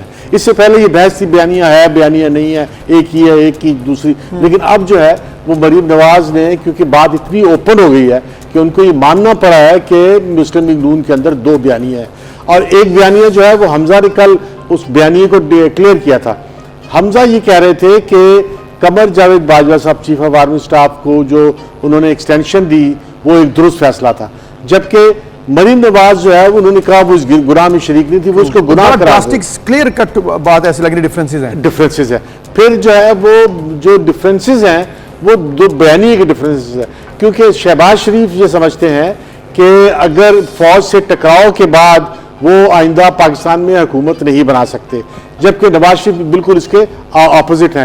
لیکن اس میں ابھی تک یہ کہنا کہ یہ دو بیانیے جو ہیں یہ پارٹی دو حصوں میں بڑھ جائے گی یا تین حصوں میں بڑھ جائے گی, یہ میں اس سے ایگری نہیں کرتا, اس لیے کہ پارٹی کے اوپر میاں نواز شریف کی گرفت بہت مضبوط ہے. میاں نواز شریف خود جو ہے وہ دوسرے بیانیے کو جگہ دے رہے ہیں, کیونکہ دوسرا جو بیانیہ ہے وہ پارٹی کی اکثریت کا بیانیہ ہے, جو شہباز شریف کا بیانیہ ہے وہ اراکین اسمبلی کی اکثریت کا بیانیہ ہے. اراکین اسمبلی کی اکثریت سمجھتی ہے کہ نواز شریف کے بیانیے پہ چل پہ فوج سے ٹکراؤ کر کے وہ آئندہ حکومت نہیں بنا سکتے, اور شہباز شریف بھی یہ کہہ رہے ہیں کہ اگر فوج سے ٹکرانے کی کوشش کی اور تو آئندہ حکومت نہیں بنے گی اور پارٹی بھی ٹوٹ جائے گی. لیکن انجم صاحب بیانیہ وہ اسٹرانگ نہیں ہوتا جن کا تعلق پارلیمنٹ سے ہوتا ہے. مریم صاحبہ کو دیکھیں, وہ ممبر نہیں ہے نہ اسمبلی کی پروونشل لیول پر نہ نیشنل لیول پر, تو یہ بھی تو ڈفرینس ایک آ جاتا ہے نا کہ جو لوگ پارلیمنٹ کے اندر ہیں, جو ریپرزینٹ کر رہے ہیں پارلیمنٹ کے اندر اپنی پارٹی کو, ان کا بیانیہ تھوڑا سافٹ ہے, تھوڑا ڈفرینٹ ہے. جو باہر لوگ سیاست کر رہے ہیں اور جلسے جلوسوں والے بیانات دے رہے ہیں, ان میں تھوڑا ایگریشن نظر آتا ہے. تو یہ بھی تو ایک ڈفرینس جو ہے وہ واضح نظر آنا چاہیے. سیمل, یہ بہت آپ نے بڑی امپورٹنٹ بات کی ہے, لیکن اصل بات یہ ہے کہ اب آئندہ الیکشن جو ہے وہ کس کو ووٹ پڑیں گے. آئندہ الیکشن میں ووٹ پڑیں گے میاں نواز شریف. یہ خیال ہے مسلم لیگ نون کے اندر کہ میاں نواز شریف کا جو بیانیہ ہے ووٹ اس کو پڑیں گے. تو ووٹ جس کو پڑیں گے, ووٹ بینک جس کا ہوگا, اصل بیانیوں تھا اس کا چلے گا. اور ووٹ بینک جو ہے, لیکن دو کشتیوں پہ تو سوار نہیں رہ سکتی نا مسلم لیگ نون. 2023 کے الیکشن سے پہلے تو آپ کو ایک راستہ چوز کرنا پڑے گا. ایسے نہیں ہو سکتا کہ آپ کا ایک پاؤں ایک کشتی میں ہے, دوسرا دوسری کشتی میں, اور آپ چاہتے ہیں آپ منزل پر پہنچ جائیں. یہ نہیں ہو سکتا. ہاں, یہ بات آپ کی بالکل درست ہے کہ اگلے الیکشن سے پہلے ان کو ایک بیانیہ چوز کر لینا پڑے گا. ایک بیانیہ. اچھا انجم صاحب, ایک بیانیے میں 2023 سے پہلے آنا ہوگا. ایک بات خواجہ آصف صاحب نے بڑی امپورٹنٹ کی تھی, وہ میں اس لیے یہاں پر کر رہا ہوں کیونکہ پنڈی میں جب انہوں نے کہا کہ ورکرز کے اندر کوئی ڈیفرنس نہیں ہے, ورکرز ایک فوکس رکھے ہوئے ہیں, پارٹی کے لیڈران میں اکثر اختلافات آتے ہیں. آپ کو کیا لگ رہا ہے, آپ کی بڑی گہری نظر ہے, آپ دیکھتے ہیں سارے اس معاملات کو, کہ کیا ورکرز کس فوکس میں ہیں, ورکرز کیا چاہتے ہیں؟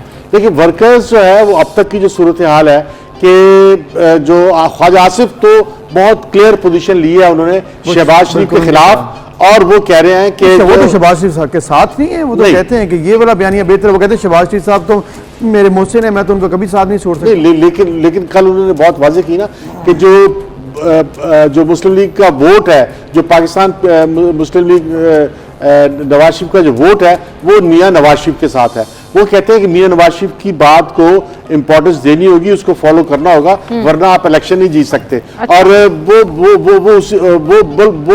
واضح طور پر جو ہے وہ نواز شریف. مجھے ایسا لگتا ہے انجم صاحب, یہ صرف کہہ دینا کہ ورکرز ایک پیج پر رہیں, ایسا ممکن نہیں ہے. قیادت کو کلیئر کٹ ایک ٹریک چوز کرنا پڑے گا, اور پھر ورکرز جو ہیں وہ اس کے اوپر جائیں گے. ادروائز قیادت میں بھی کنفیوژن ہے, کون کس کے ساتھ ہے, کچھ سمجھ نہیں آ رہا, یہ لوگ آپس میں بھی ساتھ ہیں یا نہیں, پھر اس طرح کے سوالات کھڑے ہونا شروع ہو جاتے ہیں. لیکن ایک چیز جس پر تمام چیزیں متفق ہونی چاہیے وہ ہے اپوزیشن کا ایک پلیٹ فارم پر ہونا, پارلیمنٹ کے اندر خاص طور پر, تاکہ آئین اور قانون کی رکھوالی ہو سکے اور اس کی پاسداری بھی ہو سکے. آج کل جو معاملہ چل رہا ہے ایکسٹینشن چیئرمین نیب کے حوالے سے, جس میں گورنمنٹ کہتی ہے کہ ہم اپوزیشن سے بالکل نہیں پوچھیں گے, خاص طور پر شہباز شریف سے مشاورت نہیں کریں گے کیونکہ ان پر مقدمات چل رہے ہیں. بلاول بھٹو زرداری صاحب بھی یہ کہہ رہے ہیں کہ یہ جو توسیع دی جا رہی ہے اس کی سخت مخالفت کرتے ہیں, قائد حزب اختلاف سے پوچھنا ہوگا, قانون اور آئین کی پاسداری ہونی چاہیے. دیکھیں, بلاول بہت واضح پوزیشن لے رہے ہیں کہ اگلا جو نیب کا چیئرمین ہو وہ یہ جاوید اقبال صاحب نہ ہو.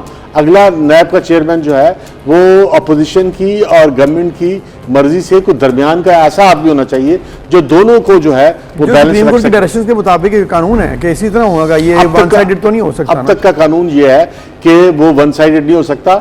جو نیب کا چیئرمین ہے وہ اپوزیشن اور گورنمنٹ دونوں کی مرضی کے تحت ہی منتخب ہوگا. لیکن یہ قانون جو ہے وہ گورنمنٹ کے پاس کیونکہ اکثریت ہے, اور قانون سے پہلے صدر کی اجازت لینی ہوتی ہے قانون کو ترمیم کے لیے, تو صدر بھی نواز شریف کا اپنا ہے, عمران خان کا اپنا ہے, تو اس لیے عمران خان جو ہے وہ اس قانون کو تبدیل کرنے کی پوزیشن میں ہے. لیکن بلاول بھٹو اس پہ دباؤ ڈال رہے ہیں کہ وہ اس کو ترمیم نہ کرے اور ایسا چیئرمین آئے جو دونوں پارٹیوں کو قابل قبول ہو, تاکہ اگلے الیکشن سے پہلے کوئی مسلم پیپلز پارٹی کے لیے کوئی نئی مشکل کھڑی نہ ہو, تاکہ پیپلز پارٹی سموتھلی جو ہے وہ الیکشن میں جائے. ٹھیک ہے انجم صاحب, اب یہ معاملہ آپ نے دیکھ لیا کہ اوورآل آپ کو لگ کیا رہا ہے نیب چیئرمین نیب کے حوالے سے. ایک اور ایشو جو کہ ہم چاہیں گے آپ سے ڈسکس کرنا, جو کہ پہلے ہم بات کر رہے تھے نون اور شین کی, کل ایک بڑی انٹرسٹنگ لائن دی ہے شیخ رشید صاحب نے. انہوں نے کہا ایک تیسرا گروپ بھی ہے, یہ آج تک میں نے کبھی سنا نہیں ہے. آپ کو معلوم ہے کوئی یہ تیسرا گروپ کون سا ہے نون لیگ میں جو کہ ایک اور ڈویژن لانے کے تیار ہے؟ وہ اصل میں مریم کی بات ہی کر رہے ہیں کہ مریم جو ہے وہ میاں نواز شریف سے بھی زیادہ ہارڈ لائن لے جاتی ہیں. جیسے کہ چیف آف آرمی اسٹاف کی جو ایکسٹینشن تھی اس میں میاں نواز شریف تو راضی نظر آ رہے تھے نا کہ میاں نواز شریف کی مرضی سے مسلم لیگ نون نے ووٹ دیا, لیکن مریم اس کے بھی خلاف تھی. تو میرا خیال ہے کہ وہ مریم ایکسٹریمسٹ ہیں, اپنے والد سے بھی زیادہ آگے ہیں, وہ اس کی نشاندہی کر رہے ہیں. لیکن جو بس اصل بات یہ ہے کہ جو مسلم لیگ نون ہے وہ اس میں نواز شریف کی گرفت بہت مضبوط ہے. تو الیکشن سے جانے سے پہلے میاں نواز شریف کوئی حتمی فیصلہ کریں گے, اور میاں نواز شریف جو بھی فیصلہ کریں گے پارٹی وہ میرا خیال ہے مان لے گی, کیونکہ پارٹی پہ نواز شریف کی گرفت بہت مضبوط ہے اور وہ اس کو فالو کریں گے. اور جہاں تک بلاول کی بات ہے, بلاول یہ سمجھ رہے ہیں کہ جو ایک پیج پہ نواز شریف کی مسلم لیگ نون جو ہے وہ فوج کے ساتھ ایک پیج پہ نہیں ہے, اس کا اداروں کے ساتھ ٹکراؤ ہے, اور اس ٹکراؤ کی وجہ سے وہ الیکشن میں اس طرح سے کارگر نہیں ہو سکتے, اور اگلے الیکشن میں ان کے مقابل جو ہے وہ عمران خان ہوں گے. اصل جو الیکشن ہے وہ بلاول کے نزدیک بلاول اور عمران خان کے درمیان ہوگا. اس لیے بلاول سمجھتے ہیں کہ اگر یہ عمران خان اور بلاول کے درمیان الیکشن ہوا تو بلاول کے پرائم منسٹر ہونے کے امکانات جو ہے وہ بہت بڑھ جائیں گے. لیکن یہ تو 2023 میں پتا لگے گا نا کہ کس کے پرائم منسٹر بننے کے امکانات ہیں. ہم ٹویٹر پر تو ہر پارٹی کی طرف سے دیکھ رہے ہوتے ہیں, انشاءاللہ وزیر اعظم اور تصاویر نیچے ڈفرینٹ ہوتی ہیں. بہرحال جی 2023 میں عوام کیا ڈیسائیڈ کرتے ہیں یہ تو تبھی پتا لگے گا, لیکن بہرحال ہر کوئی اپنی اپنی سیاست ضرور کر رہا ہے, سیاست ضرور چمکا رہا ہے. انجم رشید صاحب بہت شکریہ آپ کا, آپ ہمارے تھینک یو انجم رشید صاحب آپ کا. اور مجھے ایسے لگتا ہے کہ جو کہ بلاول بھٹو ایسے دوبارہ سے ایک بات چل رہی ہے کہ وہ امریکہ جا رہے ہیں اور آئندہ چند دنوں میں وہاں پر بڑی بڑی وہ میٹنگز کریں گے. اب اس کے امپیکٹس کیا پڑتے ہیں یہ بھی بڑے امپورٹنٹ ہیں. پاکستان کی پالیٹکس میں بلاول بھٹو کا ایک بہت اہم کردار ہے. چیئرمین پیپلز پارٹی ہیں اور وہ ایک ایسی پارٹی کو لیڈ کر رہے ہیں جو کہ وہ پارٹی ہے جس کے حوالے سے تمام بین الاقوامی دنیا میں بھی یہ کہا جاتا ہے کہ وہ لبرل ہے اور وہ مائنڈ سیٹ رکھتی ہے جو کہ پاکستان کو مزید آگے لے کر جا سکتا ہے. بالکل, اور ایک بہت بڑے صوبے کی حکمرانی جو ہے وہ کر رہی ہے پاکستان میں, تو اس کی امپورٹنس اور بھی بڑھ جاتی ہے. جیسے ابھی حماد غزنوی صاحب کہہ رہے تھے کہ پرائم منسٹر صاحب نے اگر سندھ کا کارپوریشن لینا ہے تو ان کو بلاول بھٹو زرداری سے ملاقات کرنی ہوگی تاکہ آن گراؤنڈ اور بہتر نتائج جو ہیں وہ نکل سکیں. اسی کے ساتھ آگے بڑھیں گے جی, آپ کو ایک انٹرسٹنگ خبر سنائیں گے, اور اکثر ہم آپ کو ڈفرنٹ دنیا کے عجوبے اور چیزیں دکھاتے رہتے ہیں, کچھ نہ کچھ ڈفرنٹ ہو رہا ہوتا ہے. سو ایسا ہی ایک ریزورٹ بنایا گیا ہے جی لاس ویگس میں, جہاں پر چاند کی شکل میں یہ ریزورٹ بنانے کی تیاری جاری ہے, اور بلڈرز نے چاند کی شکل میں 735 فیٹ اونچا ریزورٹ منصوبہ بنا لیا جی. اور اس میں 4000 ہوٹل کے کمرے ہوں گے اور اس کی اپنی کمری کالونی بھی ہوگی, یعنی کہ چاند کالونی. اور کینیڈین انٹرپرائزز کے مطابق اس کی تعمیر میں $5 بلین کی لاگت بھی آئے گی. اچھی خاصی رقم ہے جو کہ پاکستان جو ہے اکثر سوچتا ہے کہ کہاں سے ارینجمنٹ ہوگی, تو وہاں پر ایک ریزورٹ بننے جا رہا ہے جی $5 بلین کا, اور اس میں آسمان کو چھوتا ہوا یہ ریزورٹ جس کا نام مون ورلڈ ریزورٹ رکھا گیا, دنیا کا سب سے بڑا دائرے کی شکل کی عمارت بھی ہوگی. اور ریزورٹ میں 4000 ہوٹل کے کمرے, ایک کیفیٹیریا, ایک سپا, ایک سلون, اور اس کے علاوہ چونکہ لاس ویگس میں ہے تو وہاں پر پورا ایک جو سسٹم ہے جو لاس ویگس کی پہچان ہے, جہاں پر وہ تمام کسینوز بنائے جاتے ہیں اور تمام جو فن ایک ایلیمنٹ رہتا ہے وہ ہوگا وہاں پر. اور لیکن مجھے یہ سمجھ نہیں آ رہی کہ اگر آپ وہاں اندر انٹر ہوں گے تو کیا آپ کو ایسا لگے گا آپ چاند پر آ گئے ہیں, مطلب یہ فیل آنی چاہیے. یہ تو ضروری ہے. اس کے علاوہ پیسے پورے نہیں ہوں گے. ہاں, اور اس کے علاوہ یہ چیز ایک اور ہے کہ اس عمارت میں شیشے کی گزرگاہ بھی بنائی جائے گی جس کے نیچے سمندری طوفان کو بھی دیکھا جا سکے گا. اگر سمندری طوفان ہے تو وہ بھی دیکھ سکتے ہیں. اور اس کے اوپری حصے میں ایک کالونی بھی تعمیر کی جائے گی جسے کمری کالونی کا نام دیا گیا جی. اور مہمانوں کو کالونی تک لے کر جانے کے لیے خلائی اسٹیشن اور خلائی شٹل ڈیزائن کیے گئے ہیں, یعنی کہ آپ کو پراپر فیل آئے گی کہ آپ اسپیس میں ہیں اور آپ چاند کے مہمان ہیں اور چاند کے اوپر آپ اسٹے کر رہے ہیں اور انجوائے کر رہے ہیں. تو ٹھیک ہے جی, اتنے پیسے لگا رہے ہیں تو یہ فیل تو ضرور آنی چاہیے. $5 بلین کا یہ پروجیکٹ ہے اور مجھے لگویت کا ایک انوکھا پروجیکٹ ہے, اور آئندہ چند سالوں میں جب یہ بن جائے گا تو ڈیفینیٹلی بہت سے لوگ اس کو جا کر انجوائے بھی کر سکتے ہیں. بالکل. اسی کے ساتھ ہم ایک بریک لیتے ہیں, دوبارہ حاضر ہوں گے, ہمارے ساتھ رہیے.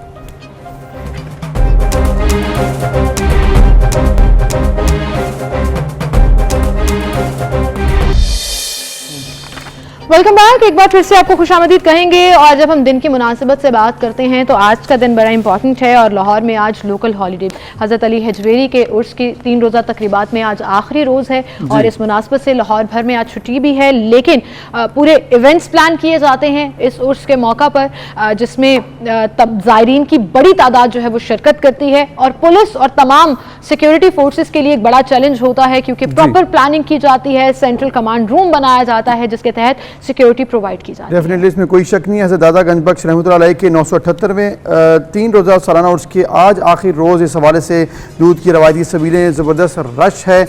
इसके साथ साथ लोगों की लंबी कतारें लग चुकी हैं और जगह जगह पर लंगर भी तकसीम किए गए हैं।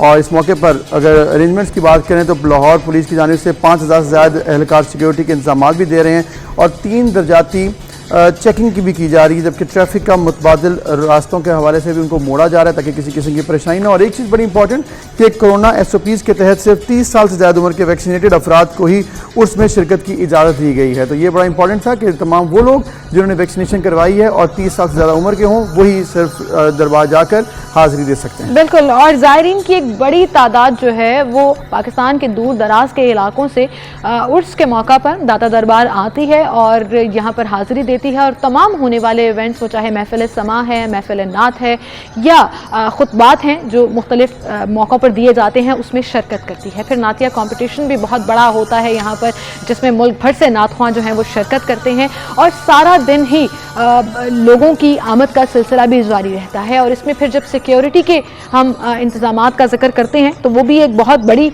प्लानिंग के तहत किया जाता है ताकि वहाँ पर आने वाले ज़ायरीन जो हैं वो अपने आप को महफूज तस्वुर करें। लेकिन वहीं पर वो तमाम लोग जो आज जाना चाहते हैं, आज आखिरी रोज़ है और एक बहुत बड़ा महफिल समा का इनेकाद भी किया गया है इस आखिरी रोज़ पर, उनसे मैं रिक्वेस्ट सिर्फ ये करना चाहूँगी कि एक तो कोविड SOPs को प्लीज़ ज़रूर मेक श्योर करें कि आप फॉलो कर रहे हैं, जिसमें कोई बड़ी रॉकेट साइंस नहीं है, आपने सिर्फ मास्क का इस्तेमाल करना है। दूसरा ये कि हमारे जितने सिक्योरिटी एजेंसीज वहाँ पर 3 दर्जाती सिक्योरिटी लगाई है जैसा कि डिफाइन किया गया है, प्लीज़ उनके साथ कोऑपरेट करें, वो चाहे आपकी तलाशी के हवाले से हो, वॉक थ्रू गेट के हवाले से हो या किसी भी हवाले से हो, अपना रोल जरूर प्ले करें ताकि इस तमाम इवेंट को स्मूथली जो है वो इख्तिताम तक। बिल्कुल, इसमें कोई शक नहीं है कि आज 3 रोज़ा तकरीबात का आखिरी रोज़। हम बात करेंगे इस वक्त हमारे साथ मौजूद DG औकाफ ताहिर रज़ा बुखारी साहब, उनसे हम जानते हैं कि ओवरऑल कैसे मामला देखे उन्होंने 3 रोज़ में और आज चूँकि तीसरा और आखिरी रोज़ है तो क्या वो देखते हैं किस तरह से इंतजाम है। बहुत शुक्रिया बुखारी साहब ने वक्त दिया। हज़रत दादा गंज बख्श रहमतुल्लाह अलैह का तीसरा आज रोज़ है सालाना उर्स का 978वें तकरीबात जारी हैं, क्या कहेंगे पहले तो आप ओवरऑल जब तक 2 दिन गुजरे और आज के हवाले से? जी बिस्मिल्लाहिर्रहमानिर्रहीम। मैं ये बात आपकी वसातत से अहलियान लाहौर और खित्ता पंजाब से शेयर करना चाहता हूँ कि कल जो दिन गुजरा वो गुज़िश्ता तारीख के अंदर दाता दरबार हाज़िरी देने वालों की रिकॉर्ड तादाद ने हाज़िरी दी। जो हमारे सरकारी आदाद शुमार हैं उसके मुताबिक कल के रोज़, सिर्फ कल के रोज़ 8.5 लाख ज़ायरीन हाज़िरी है। 8.5 लाख, ये एक बड़ा नंबर है। 8 लाख ये बहुत बड़ा नंबर है और ये जो सरकारी स्टेटिस्टिक्स और आदाद शुमार हैं उसके मुताबिक इससे पहले किसी एक दिन की तादाद इतनी बड़ी रिकॉर्ड नहीं हुई। और उससे कबल इतवार था जिस दिन उर्स का आगाज हुआ तो मैंने खुद बाहर देखा, विजिट किया, तो पहले रोज इतना रश कभी नहीं हुआ जितना इतवार को था। इसका एक एलिमेंट तो ये भी है कि लोग उदास थे और कुछ कोरोना SOPs और पाबंदियों की वजह से मज़ारात बंद थे।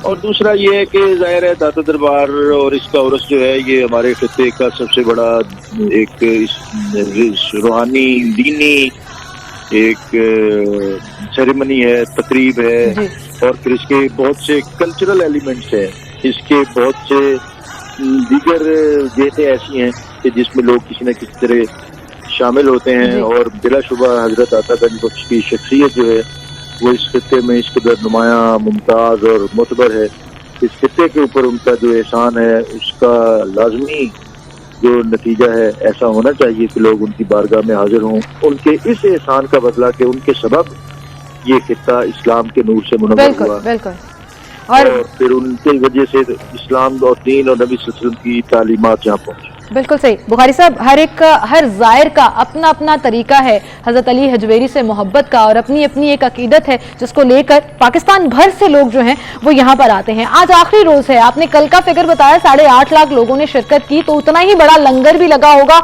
उतना ही बड़ा समा भी बंधा होगा। आज क्या क्या तकरीबात हैं, जरा क्विकली बता दीजिएगा।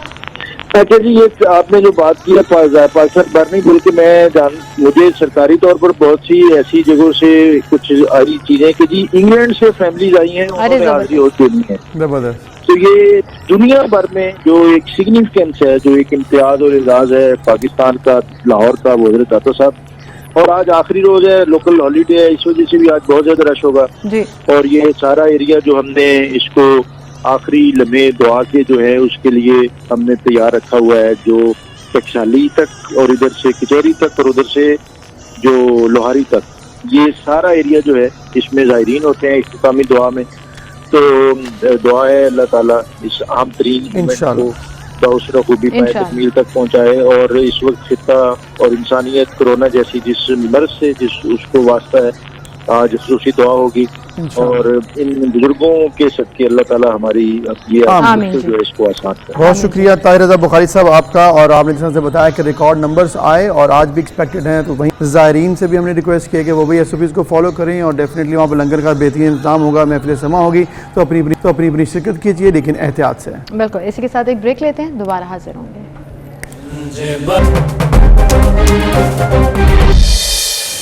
वेलकम बैक, एक बार फिर से आपको खुश आमदीद। और हज़रत इमाम हुसैन अलैहिस्सलाम के मौका पर आज मुल्क भर में मुख्तलिफ शहरों में मरकज़ी जुलूस निकाले जा रहे हैं, मजालिस का अहतमाम भी किया जा रहा है। तो इस वक्त हम रुख करेंगे कराची से, जहाँ से हमें दानियाल सैयद ने ज्वाइन किया है, और मरकज़ी जुलूस के लिए कराची भर से जो लोग पैदल आते हैं उस जगह पर जहाँ से मरकज़ी जुलूस बरामद होता है, वहाँ उनकी आमद का सिलसिला जारी है। दानियाल सैयद, बताइएगा कब तक मरकज़ी जुलूस जो है वो रवाना होगा?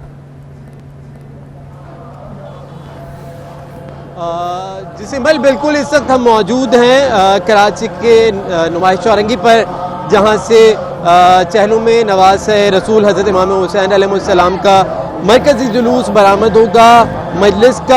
मरकज़ी मजलिस का बाकायदा आगाज़ तकरीबन 12 बजे किया जाएगा, लेकिन इस वक्त 12 बजे में तकरीबन ज़ायद का दौरानिया बाकी है, लेकिन अज़ादारा ने इमाम हुसैन अलैहिस्सलाम की आमद का सिलसिला जारी है, और जो लोग हैं वो कराची के मुख्तलिफ इलाकों से पैदल चलते हुए इस मरकज़ी जुलूस में शामिल हो रहे हैं। कोरंगी से नश्ते पाक का तकरीबन रास्ता 21 से 22 किलोमीटर का बनता है दौरानिया, और अज़ादार जो हैं वो पैदल मशक करते हुए नवाज़ रसूल से अपनी मोहब्बत का इज़हार करते हुए इस मरकज़ी जुलूस में शामिल हो रहे हैं। जगह जगह पर करबला वालों प्यासों की याद में सभी लोगों का एहतमाम किया है, न्याज तकसीम की जा रही है, अलम बुलंद है, और नश्ते पाक में इस वक्त मरकज़ी जो मजलिस अज़ा मुनक्किद की जाएगी उस हवाले से तमाम तरह इंतज़ामात मुकम्मल कर लिए गए हैं। जुलूस नश्ते पाक से बरामद होगा, जो अज़ा खाने ज़हरा और इमाम बारगाह शाहिदपुर हसन से होता हुआ नश्ते पाक पर पहुँचेगा, और जिसके बाद तकरीबन 2 बजे के करीब अज़ादारा ने सैयदुश्शुहदा इमाम हुसैन अलैहिस्सलाम के जो अज़ादार हैं वो 2 बजे इमाम बारगाह अली रज़ा के सामने नमाज ज़ोहरैन की अदायगी करेंगे। उसके बाद मुख्तलिफ मातमी अंजुमने जो हैं वो मुकर्रर करदा जो रास्ते हैं हुसैनिया ईरानियन खाना दर पर, ये जुलूस तकरीबन मगरिब की अजान से मुत्तसिल अख्तिताम पजीर होगा। जुलूस की जो गुजरगाहें हैं, जुलूस में शामिल होने के लिए जो रास्ते दिए गए हैं वो अज़ा खाने ज़हरा, सिक्योरिटी के सख्त इंतजाम हैं, और शाम के करीब यानी कि मगरिब के करीब ये तमाम रूट्स जो हैं उसमें मजालिस और इसके साथ साथ जो जुलूस है वो मुकम्मल हो जाएंगे। चूँकि आज शोहदा करबला के हवाले से चेहलम अकीदत और एहतराम से मुल्क भर में बल्कि दुनिया भर में मनाया जा रहा है, तो इस दिन की अहमियत बहुत ज़्यादा है मुसलमानों के लिए, और इस दिन का जो मैसेज है वो भी बहुत इंपॉर्टेंट है तमाम आलिम इस्लाम और इसके साथ साथ उन काफिरान के लिए जो कि दुनिया में इस वक्त मौजूद हैं और मुसलमानों को देख रहे हैं कि वो किस तरह से अपने मज़हब को आगे फॉलो करते हैं। तो इस पर हम बात करेंगे। हसन हमदानी साहब इस वक्त हमारे साथ मौजूद हैं, इस्लामिक स्कॉलर हैं, अल्लामा हसन हमदानी साहब, उन्हें आप खुश आमदीद भी कहते हैं। बहुत शुक्रिया हसन हमदानी साहब आपका। और हम चूँकि आज के दिन के हवाले से बात कर रहे हैं, हुसैनियत की बात की जाती है कि हुसैनियत क्या है, करबला का मैसेज क्या है आलम इस्लाम के लिए, उन लोगों के लिए जो कि इस्लाम मुखालिफ है। जी बिस्मिल्लाहिर्रहमानिर्रहीम, अस्सलामु अल हुसैन व अला अली इब्न हुसैन औलाद अल हुसैन व अला असहाब अल हुसैन یقیناً آج کا دن تمام بشریت کے لیے پیغام ہے کہ جو حق کے لیے ڈٹ جاتا ہے باطل کے مقابلے میں، اگرچہ اس کی گردن کٹ جائے، اگرچہ اس کو تحقیق کر دیا جائے، اگرچہ اس کی لاش تک کو پامال کر دیا جائے، اگرچہ ریت کے ذروں میں، ویرانے میں، بیابان میں اس کے خون کو چھپانے کی کوشش کی جائے، مگر اگر ثانیہ ظاہرہ جناب زینب سلام اللہ علیہ جیسی ہستی اس خون کی خوشبو کو لے کے اٹھے تو پھر وہ چار دانگی عالم میں پھیلتی ہے اور حق کی آواز بلند ہوتی ہے. اور آج پوری دنیا میں چیلم امام حسین علیہ السلام اور شہدائے کربلا کے عنوان پہ لوگ سڑکوں پہ موجود ہیں، اور آج لاہور میں بھی اسی طرح سے اور پوری دنیا میں اسی طرح سے مشی کرتے ہوئے لوگ مرکزی جلوسوں میں شامل ہو رہے ہیں. یہ ایک پیغام ہے ان لوگوں کے لیے کہ جو حریت کے لیے اپنی آواز کو بلند کرتے ہیں، چاہے وہ کشمیر میں بسنے والے ہوں یا دنیا کے کسی خطے میں جو آزادی کے لیے میدان عمل میں ہیں. یہ ان کے لیے ایک پیغام ہے کہ آپ کی یہ کوششیں رہگاہ نہیں جائیں گی، آپ کی جو کوششیں جو ہیں انشاءاللہ یہ ثمر آور ہوں گی. اور آج کے جو 40 کے جلوس ہیں اور اس میں شامل ہونے والے جو مشی لوگ کرتے ہوئے کئی میل سے سفر کر کے جو ہے مرکزی جلوسوں میں آ رہے ہیں، اور خود لاہور میں ایک عجیب رنگ ہے کہ ایک طرف دیکھتے ہیں کہ لوگ سیاہ پوش سیاہ جھنڈے اٹھائے ہوئے ایک سڑک کے کنارے پہ چل رہے ہیں، اور دوسری سڑک کنارے پر حضرت داتا علی حجویری کی بارگاہ میں سلام عقیدت پیش کرنے کے لیے لوگ ڈھول کی تھاپ پہ جو ہے وہ آگے بڑھتے ہوئے آ رہے ہیں، اور دونوں پیرل چلتے ہوئے آ رہے ہیں، اور آپس میں کوئی تصادم نہیں ہے، کوئی کچھ نہیں ہے. وہ لوگ جو پاکستان میں ناامنی کے حوالے سے بات کر کے پاکستان کے امیج کو خراب کر رہے تھے، اور جس طرح کرکٹ ٹیم جو ہے پاکستان سے واپس گئی، یہ ان کے لیے پیغام ہے کہ آج ہزاروں میل کا سفر کر کے اگر لوگ جو ہے وہ پرامن اپنے گھروں کو واپس پہنچ جائیں گے تو کسی دوسرے کو پاکستان میں خطرہ نہیں ہے. اور آج امام حسین علیہ السلام کی فتح کا ایک اعلان ہے کہ آج حسینیت جیت گئی اور یزیدیت ہار گئی. اور طول تاریخ میں، طول بشریت میں ایسا کام جو امام حسین علیہ السلام نے کیا اور بھی ہستیوں نے کیا ہے، مگر امام حسین علیہ السلام کے لیے چونکہ میرے پیغمبر نے فرمایا تھا ان الحسین مصباح الہدیٰ و سفینۃ النجاۃ، کہ حسین ہدایت کا چراغ ہے اور نجات کی کشتی ہے. بس آج بشریت کو ضرورت ہے کہ وہ حسین کے راستے پہ چلے، حریت کے لیے اپنی آواز کو بلند کرے، آزادی کے لیے اپنی آواز کو بلند کرے، اور طاغوت کے سامنے، باطل کے سامنے ڈٹ جائے اور نہ حق کو کبھی قبول نہ کرے. اور یہ پیغام ہے قتل حسین کے بعد چیلم امام حسین علیہ السلام پر کہ انشاءاللہ حق جو ہے وہ سرخرو رہتا ہے، چاہے اس کے لیے جتنے ظلم و ستم بھی اس پہ ڈھائے جائیں، وہ ایک نہ ایک دن جو ہے وہ لوگوں کے سامنے اپنی کامیابی اور کامرانی کا اعلان اور جھنڈا بلند کرتا ہے. بالکل بالکل حمدانی صاحب، جیسے آپ نے یہ ذکر کیا، اور ہم یہ بھی دیکھتے ہیں کہ ان تمام جلوس کے راستوں پر جو سبیلیں لگائی ہوتی ہیں یا جو لنگر بھی بانٹا جا رہا ہوتا ہے وہ سنی برادری بھی کر رہے ہوتے ہیں، تو پیرالل چل رہی ہوتی ہے چیزیں. اور بڑا خوبصورت آپ نے یہ میسج دیا کہ یہ دنیا کو پیغام ہے کہ یہاں پر اگر اتنے بڑے بڑے لاکھوں لوگ جو ہیں وہ موجود ہیں جلوسوں میں، مجالس میں، تو اس کا مطلب پاکستان ایک سیکیور کنٹری ہے. آپ نے حسینیت کا ذکر کیا کہ حق کے لیے کھڑے رہو، اور حضرت امام حسین سے بڑی مثال نہیں ہے دنیا میں اور رہتی دنیا تک کہ وہ کس طرح سے اپنے حق کے لیے ڈٹے رہے اور اسلام کا جھنڈا انہوں نے سر بلند کیا. ہم کیسے حسینیت سیکھ سکتے ہیں؟ ہم کیسے حسینیت کے لیے خود کو وقف کر سکتے ہیں؟ اس کے لیے حضرت خواجہ معین الدین چشتی رحمۃ اللہ علیہ نے بڑا واضح اور بین آسان مفہوم کے ساتھ کلام شاہ فرمایا کہ شاہ است حسین، بادشاہ است حسین، دین است حسین، دین پناہ است حسین. اور خدا قرآن میں کہتا ہے ان الدین عند اللہ الاسلام، کہ اللہ کی نگاہ میں دین فقط اسلام ہے. یعنی امام حسین علیہ السلام کی ذات خود اسلام ہے، جو اسلام کا پیرو ہے بالخصوص، اور بالعموم پوری بشریت، پوری انسانیت، کہ جن کے دلوں میں یہ ضمیر جن کا زندہ ہے، جن کے دلوں میں حریت ہے، جن کے دلوں میں انسانیت موجود ہے، جن کی رگ و پے میں جو ہے وہ انسانیت کی معراج موجود ہے، بشریت کی معراج موجود ہے. آج وہ حسین علیہ السلام سے اور بلا تفریق کے مذہب و ملت تمام، فقط مسلمان نہیں بلکہ تمام بشریت، تمام انسان جو ہیں وہ امام حسین علیہ السلام کو قبول کرتے ہیں. آج اگر آپ 40 امام حسین پہ کربلا کی طرف کے مناظر کو دیکھیں تو آپ کو محسوس ہوگا کہ وہاں پہ ہندو، عیسائی، سکھ، تمام دنیا کے تمام مذاہب، تقریباً 600 کے قریب مختلف عقیدہ اور مختلف نظر و فکر رکھنے والے افراد جو ہیں وہ امام حسین علیہ السلام کو خراج تحسین پیش کرتے ہیں. اور آج جب میں آ رہا تھا تو مجھے ہمارے 42 میں جو ہم رمضان ٹرانسمیشن میں ہمارے ساتھ ایک اہل سنت عالم دین بھی تشریف لاتے رہے ہیں. آج انہوں نے مجھے باقاعدہ فون کیا، انہوں نے کہا جی کہ آپ ہم نے خیمہ لگایا ہے جس کو ہم عربی موکب کہتے ہیں، ہم نے موکب لگایا ہے تو آپ نے اس میں ضرور آنا ہے. تو یعنی کہ اس حوالے سے یہ کہ پاکستان میں امام حسین علیہ السلام صرف پاکستان میں نہیں بلکہ دنیا بھر میں رواداری، مساوات اور انسانیت کے لیے ایک جو ہے وہ ایک علم ہے. اور اس میں ایک اور چیز بھی ایڈ کریں کہ خوف کسی قسم کا نہیں آنا. जो भी पोजीशन है, जो भी प्रॉब्लम है, उसमें खौफ साइड पे है। ये बड़ा एक ज़बरदस्त मैसेज है कि किसी किस्म का खौफ नहीं करना, आप हक पर हैं तो इंशाल्लाह रहती दुनिया तक आपका नाम भी रहेगा। बिल्कुल, ये इमाम हुसैन अलैहिस्सलाम का शार था। इमाम अलैहिस्सलाम ने करबला के मैदान में एक शार बुलंद किया और एक मदीना में बुलंद किया था। ऐसे चलने लगे थे और जब कहा गया कि आप यजीद की बैत करें, यानी हक बातिल के सामने झुक जाए, तो इमाम अलैहिस्सलाम ने फरमाया था मिस्ली ला युबायु मिस्लो, मुझ जैसा उस जैसे की कभी बैत नहीं करेगा। यानी तूले तारीख तक इमाम अलैहिस्सलाम ने एक असूल दिया था कि जो भी हुसैनी है, हुसैनी में अब शिया सुन्नी की तफरीक नहीं है। और करबला के बाद तो बिल्कुल ही तकसीम खत्म हो गई और दुनिया दो हिस्सों में तकसीम हो गई। एक दुनिया की वो हिस्सा है कि जो हाँ यजीदियत है, एक दुनिया वो जो हुसैनियत है। अब हुसैनियत में हिंदू भी हो सकता है, सिख भी हो सकता है, सुन्नी भी हो सकता है, शिया भी हो सकता है, कम्युनिस्ट भी हो सकता है। हुसैनियत में, यजीदियत में जो है वो कोई भी हो सकता है मुसलमान हो मगर यजीदियत के सामने खड़ा हो। आज आप देखें कि कश्मीर के लोग जो हैं वो कई उन्हें भी यजीदियत का सामना कई महीनों से जो है वो मुसलसल